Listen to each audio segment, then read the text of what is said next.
Hello dear students. आज के इस वीडियो में हम लोग I have a dream Bihar board class 12th English के चैप्टर नंबर 4 का हिंदी एक्सप्लेनेशन देखने वाले हैं। इसको लिखा है मार्टिन लूथर किंग जूनियर ने। तो सबसे पहले हम लोग अबाउट राइटर यानी कि मार्टिन लूथर किंग जूनियर के बारे में पढ़ेंगे। इसके बाद पैराग्राफ में हम लोग आगे बढ़ेंगे, क्योंकि फुल टू फुल हम लोग Hindi explanation line by line देखने वाले हैं।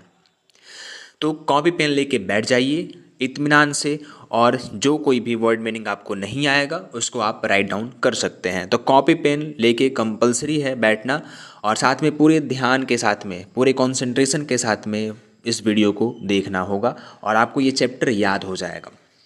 चलिए शुरू करते हैं। अबाउट राइटर, तो Martin Luther King junior, JR का मतलब है यहाँ पे junior, born in 1929 and died in 1968। Martin Luther King पैदा होते हैं 1929 ईस्वी में और इनकी मृत्यु 1968 ईस्वी में होती है। अ बैप्टिस्ट मिनिस्टर बाय ट्रेनिंग, यह ट्रेनिंग का मतलब होता है प्रशिक्षण लेना, शिक्षा प्राप्त करना। तो ये बाय ट्रेनिंग प्रशिक्षण प्राप्त एक बैप्टिस्ट मिनिस्टर, मिनिस्टर मतलब अब यहाँ पे मंत्री होता है एक तरह से, तो हम कहेंगे ईसाई मंत्री थे, या फिर हम कह सकते हैं एक ईसाई परंपरा में ईसाई संप्रदाय के पादरी थे। तो Martin Luther King junior was a Baptist minister by training, प्रशिक्षण से ये एक ईसाई मंत्री, ईसाई पादरी थे। Become a civil right activist early in his career, ये क्या होते हैं, अपने करियर के शुरुआती दौर में सिविल राइट एक्टिविस्ट बन जाते हैं, यानी कि जन अधिकारी कार्यकर्ता ये बन जाते हैं। लीडिंग द माउंट गोमरी बस बाइकॉट, और यह माउंट गोमरी जगह का नाम है। माउंट गोमरी में बस का बाइकॉट किया जाता है जिसका ये लीड करते हैं, यानी कि इन्हीं के नेतृत्व में माउंट गोमरी में बस का बाइकॉट किया जाता है। अब माउंट गोमरी में जो बस का बाइकॉट हुआ था उसके बारे में थोड़ा सा जान लेते हैं। तो यहाँ पे अमेरिका में काले और गोरों के बीच में विभेद चल रहा था, और इस वजह से काले लोगों को बस में सफ़र करने के दौरान अगर कोई भी गोरा व्यक्ति बस में एंट्री करता था तो उसको सीट ना होने के वजह से काले लोगों को खड़ा कर दिया जाता था और गोरे को सीट पे बिठा दिया जाता था। इस कारण से यहाँ पे बस का बाइकआउट किया गया कि हम बस से नहीं चलेंगे, आप गोरे लोगों के लिए बस चला लीजिए। तो इस तरह से उन्होंने बस का बाइकआउट किया, बस को बुला के उन्होंने हम बस पे नहीं चलेंगे। तो यहाँ पे माउंट गोमरी में बस का बाइकआउट के ये लीडर थे, इन्होंने ही लीड किया था। And helping to found the Southern Christian Leadership Conference, और इसी को लीड करने की वजह से ये क्या बन जाते हैं, दक्षिणी क्रिश्चियन ईसाई नेतृत्व सम्मेलन के नींव रखने वाले, संपादन करने वाले व्यक्ति बन जाते हैं। यानी कि जिस तरह से ये बस का बाइकआउट करते हैं, लीड करते हैं, और सिविल राइट एक्टिविस्ट होने के कारण यह दक्षिणी ईसाई नेतृत्व सम्मेलन की स्थापना करने में इनको मदद मिलती है। आगे बढ़ते हैं। इन्फ्लुएंस्ड बाय गांधी जी, यह गांधी जी से प्रभावित होते हैं। And his philosophy of non violent resistance brought him world wide attention, कह रहे कि गांधी जी से प्रभावित होने की वजह से इनकी जो फिलॉसफी थी, जो दर्शन था, जो मानना था, तो वो अहिंसा को मानते थे, अहिंसात्मक प्रतिरोध किया करते थे। अगर कोई भी उनको बातों को मनवाना हो तो वो क्या करते थे, अहिंसा के रास्ते पर चल करके, क्योंकि महात्मा गांधी जी से प्रभावित थे तो महात्मा गांधी जी कोई भी मूवमेंट किए उसमें उन्होंने अहिंसा का प्रयोग किया, नॉन वायलेंट तरीके से उन्होंने अपनी बातों को मनवाया। तो ये भी महात्मा गांधी से प्रभावित होने के कारण ये अहिंसात्मक प्रतिरोध किया करते थे, जिसके वजह से वर्ल्ड वाइड, पूरे विश्व का अटेंशन, ध्यान इनकी तरफ आकर्षित हुआ। जिस तरह से महात्मा गांधी अहिंसा के रास्ते पर चल करके कोई भी आंदोलन किया करते थे, उस तरह से मार्टिन लूथर किंग जूनियर अहिंसात्मक प्रतिरोध के कारण, विरोध के कारण पूरे विश्व का ध्यान अपनी तरफ आकर्षित कर लेते हैं। In 1964, King became the youngest person to receive the Nobel Prize for his efforts to end segregation and racial discrimination through civil disobedience and other non-violent ways। कह रहा है कि 1964 में किंग जो थे, यानी कि मार्टिन लूथर किंग जूनियर, यह सबसे कम उम्र के व्यक्ति बनते हैं जिन्हों को नोबेल प्राइज़ मिलता है। और किस लिए नोबेल प्राइज़ मिलता है, याद रखिएगा 1964 में इनको नोबेल प्राइज़ मिलता है।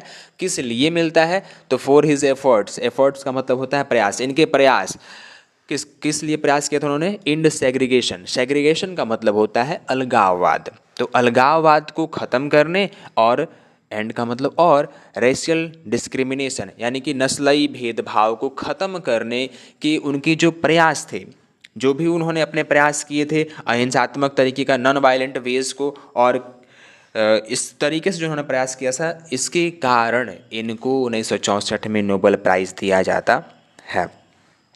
ओके, चलिए आगे बढ़ते हैं। King was assassinated on April 4, 1968 in Memphis, Tennessee. अब 4 अप्रैल 1968 ईस्वी को किंग को मेम्फिस, टेनेसी जगह पर एसेसिनेट मतलब धोखे से मार दिया जाता है। 4 अप्रैल 1968 को इनकी हत्या करवा दी जाती है धोखे से, कहाँ पे, मेम्फिस, टेनेसी। याद रखिएगा इन सही बातों को। चलिए आगे बढ़ते हैं हम लोग।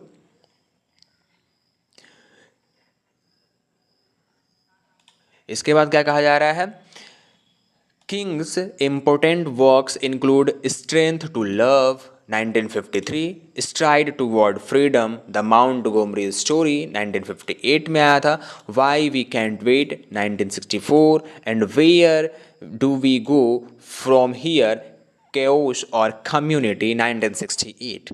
इनकी जो महत्वपूर्ण रचनाएं रहीं वो सभी पुस्तकों के नाम यहाँ पे आपके सामने लिखा गया है। स्ट्रेंथ टू लव 1953 में आया था, स्ट्राइड टूवर्ड फ्रीडम माउंटगोमरी की स्टोरी इसमें लिखी गई थी 1958 में, और वाई वी कैंट वेट 1964 में आया था, and where do we go from here, chaos और कम्युनिटी 1968 में आया था।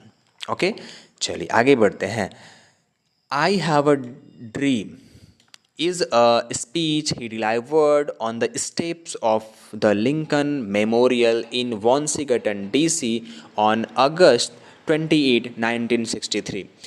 कह रहे कि आई हैव अ ड्रीम एक स्पीच है। यहाँ पे एक ऑब्जेक्टिव क्वेश्चन आपसे पूछा जाता है कि टाइप क्या है इस चैप्टर का, I have a dream chapter का टाइप क्या है, तो हम कहेंगे एक स्पीच है। और यह स्पीच डिलीवर्ड किया जाता है कहाँ पे, तो लिंकन मेमोरियल हॉल जो कि वाशिंगटन डीसी में है, उसके सीढ़ियों पर खड़े होकर के 28 अगस्त 1963 को ये भाषण डिलीवर्ड करते हैं। Okay, Martin Luther King junior Washington DC के लिंकन मेमोरियल हॉल की सीढ़ियों पर खड़े होकर के 28 अगस्त 1963 को यह स्पीच डिलीवर्ड किया था। Okay, here he speaks about his dream of seeing Alabama as a developed state। वो यहाँ पर वह अपने सपनों के बारे में बात करते हैं जो उन्होंने सपना देखा था अलबामा को लेकर के। तो उनका सपना क्या था, Alabama as a developed state. उन्होंने सपना देखा था कि अलबामा एक विकसित राज्य होगा, free of racial discrimination between the whites and the blacks. कह रहे हैं कि इसके साथ साथ जो अलबामा होगा वहाँ पर गोरी और कालों के बीच में जो नस्लीय भेदभाव है उससे भी मुक्त, उससे भी स्वतंत्र होगा। यानी कि अलबामा जो होगा वो काफ़ी डेवलप्ड स्टेट हो जाएगा, और साथ में जो वहाँ पे नस्लीय भेदभाव है गोरी और कालों के बीच में, वो उससे भी वह मुक्त हो जाएगा। The speech had the huge impact in rising public consciousness. कह रहा है कि जो ये भाषण था, जो ये स्पीच था, यह लोगों को काफ़ी गहरे तक, काफ़ी अंदर तक प्रभावित किया और लोगों के चेतन मन को भी जागृत किया। जब लोगों ने उनकी बातों को सुना तो ऐसा लगा कि ये जो व्यक्ति हैं वह हमारी प्रॉब्लम, जो हमारी एक्चुअल प्रॉब्लम है, इसको सामने लेके आ रहे हैं। तो इस तरह से लोगों की चेतन जो अवस्था थी वो जागृत हुई और लोग अपने अधिकारों के बारे में मूवमेंट करना शुरू किए। तो ये कह रहा है कि राइजिंग पब्लिक कॉन्शियसनेस लोगों के चेतन मन को जगा दिया for civil right movements and in establishing King as one of the greatest orators in American history. कह रहा है कि ये जो भाषण उन्होंने दिया था वह लोगों को के अंदर चेतना को पूरा जगाया और साथ में बहुत गहरा प्रभाव डाला था, और इस कारण सभी लोग जन अधिकार का के लिए आंदोलन करना शुरू कर दिया, अपने अधिकारों को जान करके आंदोलन करना शुरू किए। और यही चीज़, इसी कारण से जो मार्टिन लूथर किंग जूनियर हैं वो अमेरिकन इतिहास के सबसे महान दार्शनिक बन जाते हैं। ओके, ग्रेट ऑरेटर्स का मतलब क्या होता है? ऑरेटर्स मतलब होता है दार्शनिक, और ग्रेट मतलब महान। तो ये महान दार्शनिक बन जाते हैं अमेरिकन इतिहास के। चलिए, आई होप आपको अब मार्टिन लूथर किंग जूनियर के बारे में पूरी इन्फॉर्मेशन मिल गई होगी, और मुझे उम्मीद है कि आप इसे याद भी रखेंगे। ठीक है, चलिए आगे बढ़ते हैं। अब पैराग्राफ की तरफ बढ़ते हैं। तो पैराग्राफ में फर्स्ट पैराग्राफ जो है वो क्या कह रहा है? 5 स्कोर्स ईयर अगो। एक स्कोर में 20 साल होते हैं, तो 5 स्कोर का मतलब हो गया 100 साल। तो 100 साल पहले अ ग्रेट अमेरिकन, एक महान American, in whose symbolic shadow, जिसके प्रतीकात्मक छाया, वी स्टैंड, में हम खड़े हैं, शाइंड द इमेंसिपेशन प्रोक्लामेशन। कह रहे हैं कि 100 साल पहले एक महान अमेरिकी जिसकी छाया में, जिस जगह पे हम खड़े हैं, जैसे अगर कहीं पे भी कोई सभा होती है, कोई प्रोटेस्ट के लिए लोग जाते हैं, तो वहाँ पे क्या बातें होती हैं कि जिस जगह पे हम खड़े हैं उसकी महत्ता को भी लोग बताते हैं कि यहाँ पे ऐसी क्या चीज़ें हुई थी जिसके कारण हमने भी इस जगह को चुना हुआ है। तो वहीं वहाँ पे लोग बताते हैं कि यहाँ पे ये हुआ था। तो सेम टू सेम यहाँ पे बात कहा जा रहा है कि 100 साल पहले एक महान अमेरिकी जिसकी छाया में, जिसके सिंबॉलिक शैडो में हम खड़े हैं, यहाँ पर एक इमेंसिपेशन प्रोक्लामेशन पे साइन किया गया था। इसका मतलब क्या है? मुक्ति घोषणा पत्र, यानी कि जो जहाँ पे लोग जिनके बारे में बात कर रहे हैं भी आगे पता चल जाएगा आपको। तो इमेंसिपेशन प्रोक्लामेशन का मतलब होता है मुक्ति उद्घोषणा पत्र। आज़ादी के लिए जो प्रस्ताव पे साइन किया था उसकी बात हो रही थी, यहाँ पे साइन हुआ था, ये बात कह रहे हैं कौन? मार्टिन लूथर किंग जूनियर अपनी बातों से यहाँ पे शुरू कर रहे हैं अपने स्पीच को। कह रहे this momentous decree came as a great beacon फिर light of hope to millions of Negro slaves who had been seared in the flames of withering injustice. कह रहे हैं कि यह जो मोमेंटस डिक्री अभी हम लोग पीछे देखे थे कि यहाँ पे है मोमेंटस डिक्री। मोमेंटस डिक्री का मतलब क्या होता है? तो मोमेंटस डिक्री का मतलब होता है अति महत्वपूर्ण निर्णय।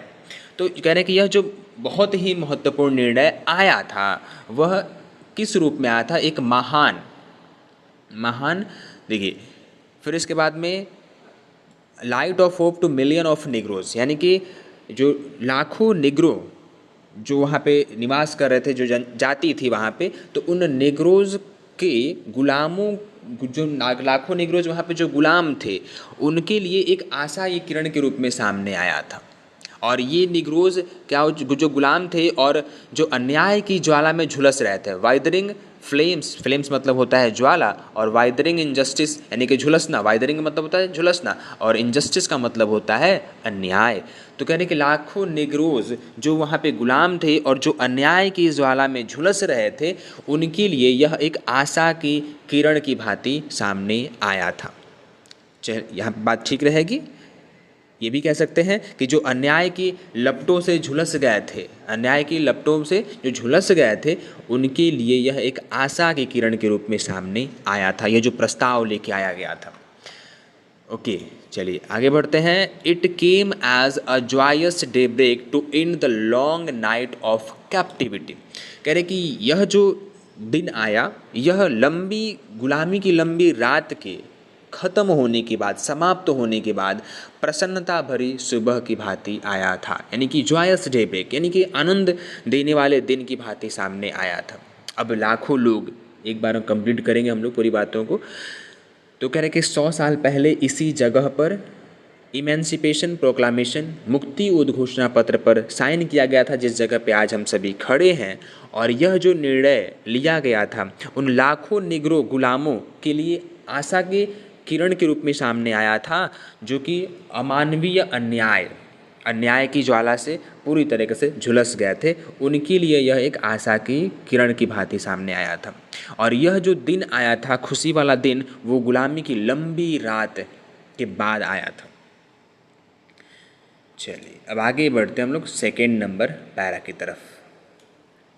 सेकेंड पैराग्राफ में क्या कह रहा है, बट 100 years लेटर, लेकिन 100 साल बाद, we must face the tragic fact that the Negro is still not free. कह रहे हैं कि लेकिन 100 साल बाद भी हमें इस ट्रेजिक मतलब दुखद होता है, दुखद तथ्य से सामना होना पड़ रहा है कि निग्रो अभी भी स्वतंत्र नहीं है। फ्री यहाँ पे स्वतंत्र की बात हो रही है, Negro is still not free, Negro अभी भी स्वतंत्र नहीं है। 100 साल बाद भी, 100 साल पहले ही साइन हो चुका है, लेकिन आज 100 साल बाद भी निग्रोज अभी भी गुलाम ही हैं, वो स्वतंत्र नहीं है। 100 years later, the life of the Negro is still sadly crippled by the manacles of segregation and chain of discrimination. मैनिकल्स का मतलब क्या होता है, हथकड़ी होता है, सेग्रीगेशन का मतलब होता है अलगाववाद, एंड डिस्क्रिमिनेशन का मतलब होता है भेदभाव। तो कह रहे हैं कि 100 साल बाद भी जो निग्रो लोगों का जीवन है, निग्रोज का जो जीवन, लाइफ ऑफ द निग्रोज का जीवन अभी भी क्या हो रहा है, अलगाववाद की हथकड़ियों से जकड़ा हुआ है और साथ में भेदभाव की जंजीरों से जकड़ा हुआ है। यहाँ पे बातें कह रहे हैं मार्टिन लूथर किंग जूनियर कि 100 साल बाद भी निग्रो लोगों का जीवन अलगाववाद की हथकड़ियों और भेदभाव की जंजीरों से जकड़ा हुआ है।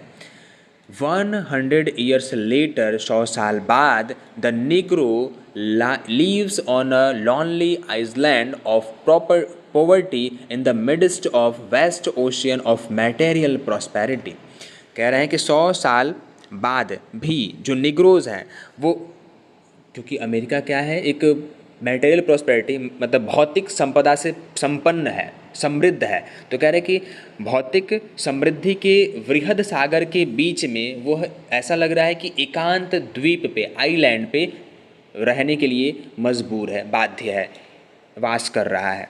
ओके, यहाँ पे बात हो जाएगी कि 100 साल बाद भी जो निग्रोज हैं वह भौतिकी समृद्धि के बृहद सागर यानी महान सागर के बीच में वो एकांत अकेले एक द्वीप पर वास करते हैं। आगे बढ़ते हैं।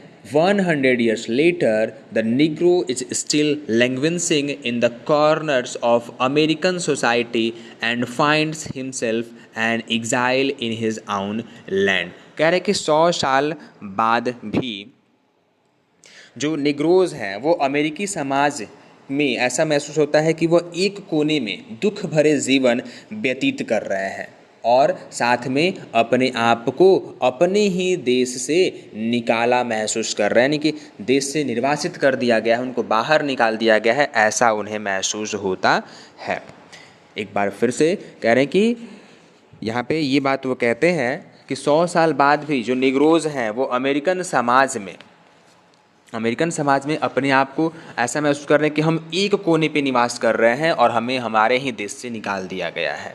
सो we have come here today to dramatise an appalling condition. So इसलिए आज हम यहाँ पर जो ये बहुत ही खराब स्थिति है, भयंकर परिस्थिति है, इसी को हम लोग यहाँ पे ड्रामेटाइज करने के लिए उपस्थित हुए हैं, यानी कि इसी बात को हम दर्शाने के लिए, नाटकीकरण करने के लिए यहाँ पे प्रस्तुत हुए हैं कि आज भी हमारा जीवन कैसा है।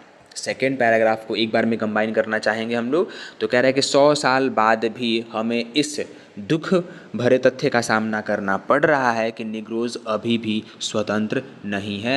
100 साल बाद भी जो निग्रोज का जीवन है वह अलगाववाद की हथकड़ियों और साथ में भेदभाव की जंजीरों से जकड़ा हुआ है। 100 साल बाद निग्रोज भौतिकी समृद्धि के सागर के बीच अपने आप को एक अकेले द्वीप पर रहते हुए महसूस कर रहा है। साथ में 100 साल बाद भी निग्रोज अभी भी अपने आप को अमेरिकन समाज से एक कोने में महसूस कर रहा है कि हम उस समाज से पूरी तरह से कट करके एक कोने में निवास कर रहे हैं और हमें ऐसा महसूस होता है कि हमें अपने ही देश से बाहर निकाल दिया गया है।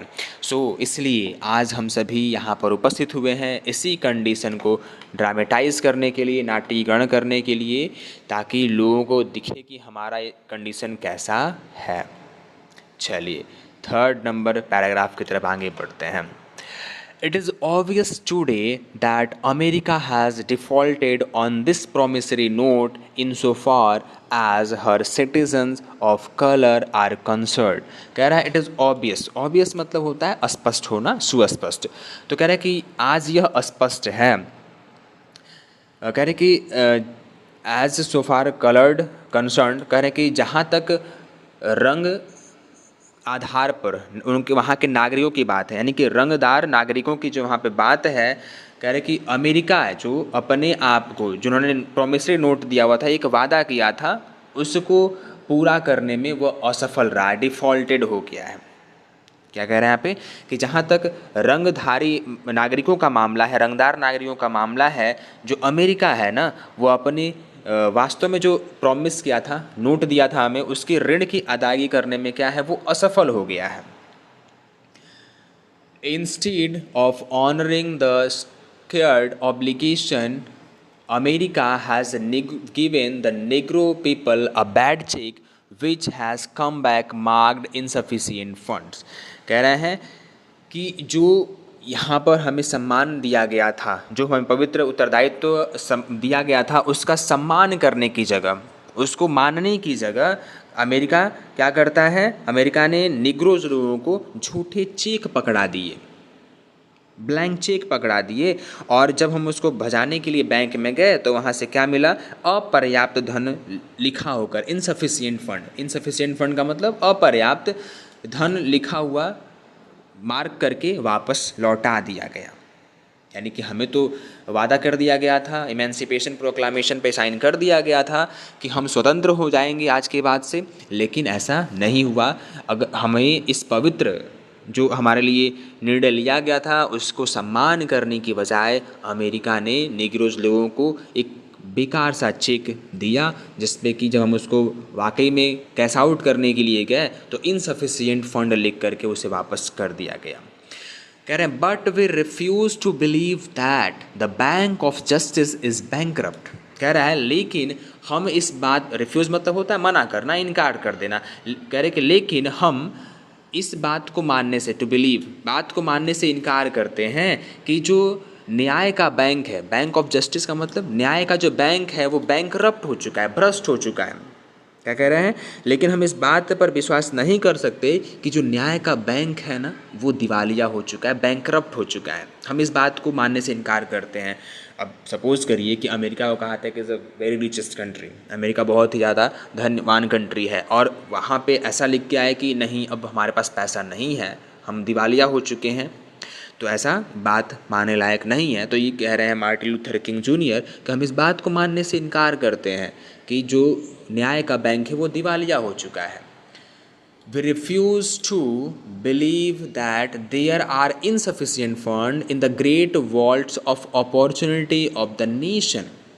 कह रहा है कि हम इस बात को मानने से इनकार करते हैं कि जिस राष्ट्र के पास में अवसरों की महान तिजोरी है, वहाँ पर उस तिजोरी में अब पैसा पर्याप्त नहीं है, यानी कि अपर्याप्त धन है। हम इस बात को मानने से इनकार कर रहे हैं कि वैसा राष्ट्र जिसके पास में बहुत सारे अपॉर्चुनिटीज़ हैं, बहुत सारे मौके हैं, और उस मौके होने के बावजूद महान तिजोरी उनके पास में है और वहाँ पे ऐसा लिख के आए कि अपर्याप्त धन है, इस बात को मानने के लिए भी हम राज़ी नहीं हैं। फिर कह रहे so we have come to cash this cheque, इसलिए आज हम यहाँ इस चेक को कैश करवाने के लिए आए हैं। A cheque that will give us upon demand the riches of freedom and the security of justice. कह रहा है कि इसी सोच के साथ में हम आज इस चेक को कैश आउट करने, भुगतान करवाने के लिए आए हैं, और यह चेक हमें क्या देगा, स्वतंत्रता और न्याय की सुरक्षा। स्वतंत्रता भी देगा, फ्रीडम देगा, और साथ में न्याय की सुरक्षा, सिक्योरिटी मतलब सुरक्षा होता है, सुरक्षा की धन रूपी हमें प्रदान होगा। अब चेक से पैसा ही निकलता है, धन निकलता है, वेल्थ निकलता है। तो यहाँ पे कह रहे हैं कि हमें इस चेक को जब हम कैश आउट करेंगे ना, तो हमें स्वतंत्रता और न्याय की सुरक्षा का धन हमें मिल जाएगा। We have also come to his hallowed spot to remind America of the figure phrase urgency of now। कह रहे हैं कि इस जगह पर हम आज की इस ज़रूरत को याद दिलाने के लिए, जो भयानक ज़रूरत है, निग्रोज लोगों की जो वास्तव में ज़रूरत है, इस ज़रूरत को रिमाइंड करवाने के लिए आए हैं। रिमाइंड मतलब याद करवाने के लिए आए हैं। ओके, आज के समय की जो ज़रूरत है इस जगह पर हम उपस्थित हुए हैं, इसीलिए कि हम अमेरिका को याद दिला पाएँ। This is no time to engage in the luxury of cooling off or to take the tranquilizing drug of gradualism। कह रहा है कि यह समय सुस्ताने का और लग्जरीज लाइफ में लिप्त होने का नहीं है, और ना ही धीरे धीरे जो विकास चल रहा है उस विकास के बारे में सोच करके उसका औषधि लेकर के, ट्रांसक्यूलाइजिंग ड्रग लेकर के, प्रशांतक औषधि लेकर के शांत हो जाने का अवसर अब नहीं है। बहुत समय हो गया, 100 साल बीत गए, और अब भी अगर हम इसके प्रति जागृत नहीं होते हैं तो हम वैसे ही गुलाम रहने वाले हैं। इस बात को वो बताना चाह रहे हैं कि अब यह समय नहीं है कि हम रुक के आराम करें और भोग विलासिताओं की चीज़ों में लिप्त हो जाएं, या फिर धीरे धीरे विकास हो रहा है इस बात को सोच करके ही हम सिर्फ वेट करते रहें, इस बात को वो कहते हैं। Now is the time to rise from the dark and desolated valley of segregation to the sunlit path of racial justice. कह रहे हैं कि अब समय है जो अलगाववाद की अंधकार भरी जो घाटियां हैं उससे निकल करके पूरे जातीय न्याय के प्रकाश पथ पर हमें आगे बढ़ना होगा। क्या कह रहे हैं कि now it's the time to rise, अब यह समय है उदय होने का, जागृत होने का। कहाँ से? अंधकार से। डेसोलेटेड वैली, जो अलगाववाद की जो घाटियाँ हैं, सुनसान, डेसोलेटेड मतलब होता है सुनसान, जो घाटियाँ हैं उससे निकल करके हमें क्या होना चाहिए? प्रकाश के पथ पर, sunlit path of racial justice, यानी कि जातीय न्याय के रास्ते पर आगे बढ़ने के। Now is the time to lift our nation from the quicksands of racial injustice to the solid rock of brotherhood। क्या कह रहे हैं कि अब समय है अपने राष्ट्र को जातीय अन्याय के दलदल से निकालकर भाईचारे की ठोस चट्टान तक ले जाने का। यानी कि नाउ दिस इज टाइम, अब समय है अपने राष्ट्र को उठाने का, ऊपर उठाने का। कहाँ से ऊपर उठाना है? दलदल से निकालना है और उन्हें मजबूत चट्टान पर, भाईचारे के मजबूत चट्टान पर ले जाके खड़ा करना है। तो थर्ड नंबर को कंप्लीट करते हैं एक बार में हम लोग। तो कह रहे हैं कि यह स्पष्ट है कि जहाँ तक रंगदार नागरिकों का मामला है, वह अमेरिका जो है अपने प्रॉमिस को अदा करने में असफल रहा है, और जो चेक हमें दिया गया था उसको इनसफिशिएंट फंड लिख करके वापस कर दिया गया है, और इस बात को मानने से हम इनकार करते हैं कि जो न्याय का बैंक है वो दिवालिया हो चुका है। साथ में हम इस बात को भी मानने से इनकार करते हैं कि बहुत ही महान मौके भरे देश के पास में अब फंड ही नहीं है। आज हम लोग यहाँ पर उपस्थित हुए हैं इसी चेक को कैश करने के लिए, और यह चेक हमें जब कैश आउट होगा तो हमें स्वतंत्रता और न्याय की सुरक्षा रूपी धन प्राप्त होगा।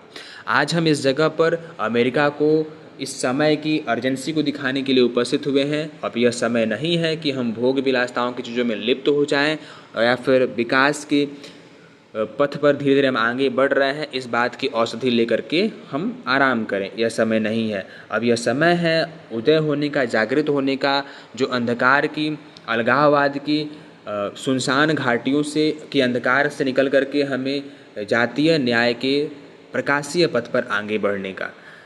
और अब समय है कि हमें अपने देश को दलदल से निकाल करके, जातीय भेदभाव से निकाल करके ब्रदरहुड यानी कि भाईचारे, वैश्विक भाईचारे के मजबूत चट्टान पर बैठाने का। चलिए आगे बढ़ते हैं हम लोग। फोर्थ नंबर पैराग्राफ कह रहा है, it would be fatal for the nation to overlook the urgency of the moment and to underestimate the determination of the Negro. कह रहा है कि अगर हम इस क्षण को नज़रअंदाज करते हैं, इट वुड बी फैटल का मतलब क्या होता है? काफ़ी घातक होगा, काफ़ी विनाशकारी होगा। कह रहे कि यह काफ़ी विनाशकारी होगा अगर जो राष्ट्र है वह ओवरलुक यानी कि नज़रअंदाज करता है इस क्षण की अर्जेंसी, इस क्षण की ज़रूरत को अगर वह नज़रअंदाज करता है तो यह देश के लिए विनाशकारी होगा। इसके साथ साथ अगर वह निग्रोज के दृढ़ संकल्प को अंडर एस्टिमेट करता है यानी कि कम आंकता है, यानी कि अगर ऐसा अमेरिका सोच रहा है कि निग्रोज का जो दृढ़ संकल्प है वो ऐसे ही आज है, कल वो ख़त्म हो जाएगा, कल सभी निग्रोज यहाँ से चले जाएंगे, तो कह रहे हैं कि यह देश के लिए काफ़ी विनाशकारी सिद्ध होगा अगर वह इस क्षण की अर्जेंसी को नहीं समझते हैं। This sweltering summer of the Negroes' legitimate discontent will not pass until there is an invigorating atmosphere of freedom and equality। क्या कह रहे हैं कि निग्रो लोगों के अंदर जो असंतोष की भयानक गर्मी है वह तब तक समाप्त नहीं हो सकती जब तक स्वतंत्रता और समानता रूपी बसंत नहीं आ जाता। कह रहे कि जो जिस तरह से जिस गर्मी में जातिगत भेदभाव, नस्लीय भेदभाव और फैसिलिटीज़ का भेदभाव जो निग्रोज के साथ में किया जा रहा है, वह संतोष की जो भयानक गर्मी है वो तब तक समाप्त नहीं हो सकती जब तक कि उनको स्वतंत्रता और समानता रूपी बसंत ऋतु नहीं मिल जाता। कह रहे 1963 is not an and but a beginning. कह रहे कि 1963 अंत नहीं बल्कि आरंभ है। क्या कह रहे हैं कि 1963 अंत नहीं बल्कि यह आरंभ है। Those who hope that the Negro needed to blow off steam and will now be content will have a rude awakening if the nation return to business as usual। कह रहे हैं कि जो लोग यह सोच रहे हैं कि निग्रोज को काफ़ी समय से असंतोष की गर्मी को सहना पड़ रहा है, इसलिए वह यहाँ पर सिर्फ अपने गुस्से को निकालने के लिए आए हैं, गुब्बार निकालना चाहते हैं और फिर वो शांत हो जाएंगे तो और वो अपने काम पर फिर से पुनः वापस लौट जाएंगे, अपने वही पुराने जीवन में वापस लौट जाएंगे, तो उनको काफ़ी गहरा ठेस पहुँचने वाला है। ये बात वो कहते हैं। यानी कि जो लोग आशा कर रहे हैं कि निग्रोज की जो धारा है, निग्रो का जो असंतोष की भावना है वो शांत हो जाएगी और वो ऐसा सोच रहे हैं कि फिर उसे वापस अपने उसी काम में, उसी बिजनेस में वो चले जाएंगे, तो ऐसा सोच उनको काफ़ी ठेस लगने वाली है कि ऐसा नहीं होने वाला है। Negro is granted his citizenship rights. कह रहे हैं कि जो निग्रोज हैं वह अपनी वास्तविक अधिकारों को जान चुके हैं। The whirlwinds of revolt will continue to shake the foundation of our nation until the bright day of justice emerges। कह रहे हैं कि यह जो आंधी चली है, यह जो हवा चल रही है, यह हमारे राष्ट्र के नींव को, फाउंडेशन मतलब होता है नींव, आवर नेशन, हमारे राष्ट्र के नींव को तब तक हिलाती रहेगी, शेक मतलब झकझोरती रहेगी, डावाडोल करती रहेगी जब तक कि न्याय का दिन बाहर नहीं निकल जाता है, जब तक day of justice, bright day of justice का मतलब क्या, न्याय का उज्ज्वल दिन, रोशनी वाला दिन उभरता नहीं है, इमर्ज नहीं होता है, दिन नहीं निकलता, तब तक वह राष्ट्र की नींव को डावाडोल करते रहेंगे। यहाँ पे बातें ठीक हैं। 4th नंबर में एक बार फिर से कंप्लीट करना चाहेंगे तो क्या होगा, कह रहे हैं कि अगर अमेरिका इस क्षण की अर्जेंसी को नहीं समझता है और निग्रो लोगों के दृढ़ संकल्प को नज़रअंदाज करता है तो यह देश के लिए काफ़ी विनाशकारी सिद्ध होगा। निग्रोज तब तक संतुष्ट नहीं होंगे, यहाँ बात हो रही है, जब तक कि उनको स्वतंत्रता और न्याय रूपी, समानता रूपी बसंत ऋतु नहीं वापस लौटा दिया जाता। 1963 अंत नहीं बल्कि आरंभ है। और जो लोग ऐसा आशा करते हैं कि जो निग्रोज हैं, जो काफ़ी समय से असंतोष की गर्मी से झुलस रहे थे, तो आज यहाँ पर अपने गुस्से को निकालने के लिए आए हुए हैं, तो गुब्बार निकल जाएगा, फिर वो लोग वापस अपने उसी रास्ते पर चले जाएंगे, तो ऐसा नहीं होने वाला है। उनको इस बात के लिए ठेस लगने वाली है, क्योंकि निग्रोज अब अपने अधिकारों को जान चुके हैं और जो यह आंधी चली हुई है वह तब तक राष्ट्र की नींव को हिलाती रहेगी जब तक कि न्याय भरा दिन उज्ज्वल नहीं हो जाता है।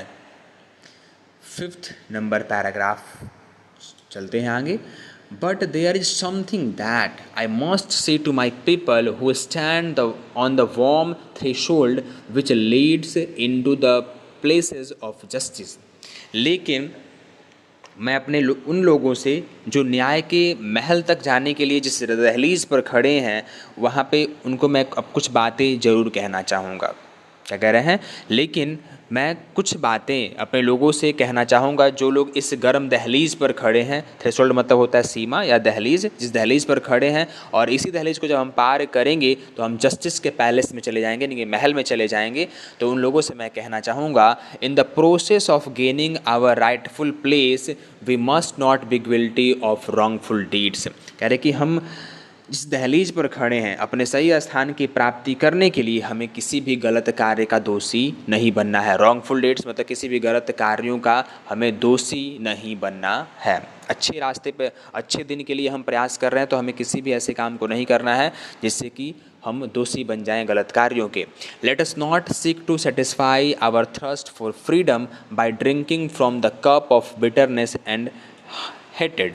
कह रहे हैं कि हमें कटुता तथा घृणा के प्याले से पीकर अपनी प्यास को नहीं बुझाने चाहिए। अगर हमें लोग कुछ भी कह रहे हैं तो हमें किसी भी गलत कार्य का दोषी नहीं बनना है, बल्कि हमें इन सभी को घूंट बना के पी जाना है और अपने सही समय का वेट करना है। ये बात वो कहते हैं।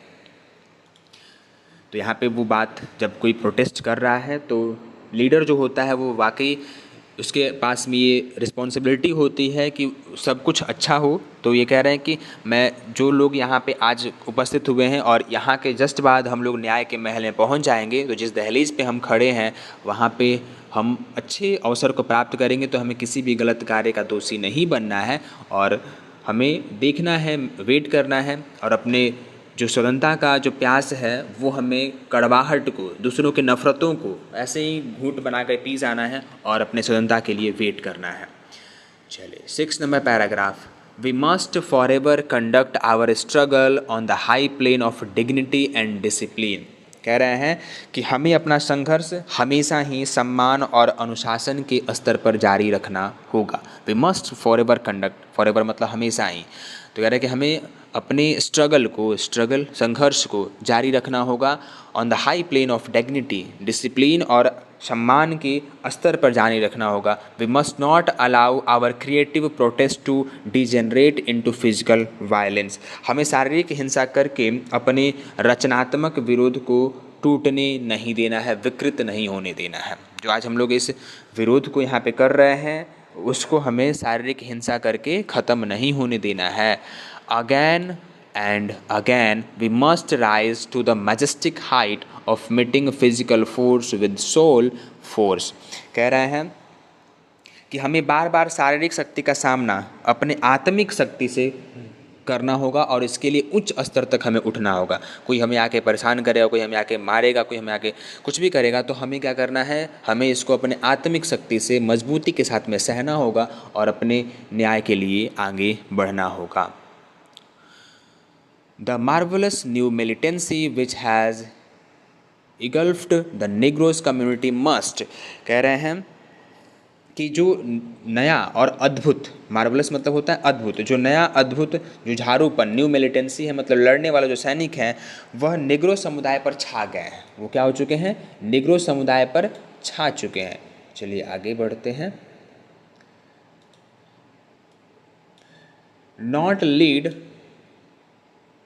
not lead us to disturb all white people, for many of our white brothers as evidenced by their presence here today। कह रहे हैं कि हम आज यहाँ पे हमारे बहुत ही अद्भुत जुझारू सैनिक के रूप में सभी निग्रो समुदाय के लोग आ गए हैं, तो हमें इस बात को ध्यान रखना है कि हमें गोरे लोगों से नफ़रत नहीं करना है, अविश्वास नहीं करना है, डिस्ट्रस्ट नहीं करना है अपने सभी गोरे लोगों से, क्योंकि यहाँ पर बहुत से गोरे भाई यहाँ पे इसी साक्ष्य के रूप में आज उपस्थित हुए हैं और उनकी उपस्थिति से यह बात पता चलता है कि यहाँ पे देखिए लिखा हुआ है कि evidenced bye there presence here today have come to realize that their destiny is tied up with our destiny and their freedom is inextricably bound to our freedom। कह रहे हैं कि हमें सभी गोरे लोगों से नफ़रत नहीं करना है, अविश्वास नहीं रखना है, क्योंकि बहुत से गोरे लोगों ने, हमारे बहुत से गोरे भाइयों ने, जैसा कि आज यहाँ उनकी उपस्थिति से पता चलता है, प्रेजेंस से पता चलता है, यह सिद्ध होता है कि उनको महसूस हो गया है कि उनका भाग्य हमारे भाग्य के साथ में जुड़ा हुआ है तथा उनकी स्वतंत्रता हमारी स्वतंत्रता के साथ में बंधी हुई है, अभिन्न ढंग से बंधी हुई है। ऐसा उनको बात पता चल गया है और इनकी उपस्थिति से, आज उनके प्रेजेंस से यह बात हमें एहसास होता है। We cannot walk alone, हम अकेले नहीं चल सकते, तो हमको सबको साथ लेके चलना होगा, इस बात का उनको एहसास हो गया है। 6 नंबर पैराग्राफ में क्या कहते हैं कि हम अपने संघर्ष को अनुशासन और सम्मान के स्तर तक जारी रखेंगे और साथ में हम ऐसा कोई भी काम नहीं करेंगे जिससे कि शारीरिक हिंसा फैले। और अगर शारीरिक हिंसा करनी है तो हमें शारीरिक हिंसा करके अपने इस विरोध को खराब नहीं होने देना है। हमें बार बार शारीरिक शक्ति का सामना अपने आत्मिक शक्ति से करना होगा। और जो भी यहाँ पे निग्रोज पूरे समुदाय जाति यहाँ पे आ चुकी है, तो इसके चलते हमें गोरे लोगों से नफ़रत, अविश्वास पैदा नहीं करना है गोरे लोगों में, क्योंकि बहुत से गोरे लोग, बहुत से गोरे भाई, जैसा कि आज यहाँ पे सभी उपस्थित हैं, उनको इस बात का एहसास हो चुका है कि हमारा भाग्य उनके भाग्य से बंधा हुआ है और हमारी स्वतंत्रता भी उनकी स्वतंत्रता से अभिन्न ढंग से बंधी हुई है, इसलिए हम अकेले नहीं चल सकते। ओके, चलिए इस वीडियो में हम लोग 6 नंबर पैराग्राफ तक कंप्लीट करेंगे। सेकेंड वीडियो जो आएगा उसमें हम लोग सेकेंड पार्ट से कंप्लीट करेंगे 7 नंबर से लेकर के 18 नंबर पैराग्राफ तक, और एक थर्ड पार्ट इसका आएगा जिसमें कि आपको इस चैप्टर का पूरा हिंदी एक्सप्लेनेशन मिल जाएगा। तो अगर आप इस वीडियो को देख रहे हैं तो आप पार्ट 2 पार्ट 3 जरूर देख लीजिएगा। मिलते हैं हम लोग नेक्स्ट वीडियो में।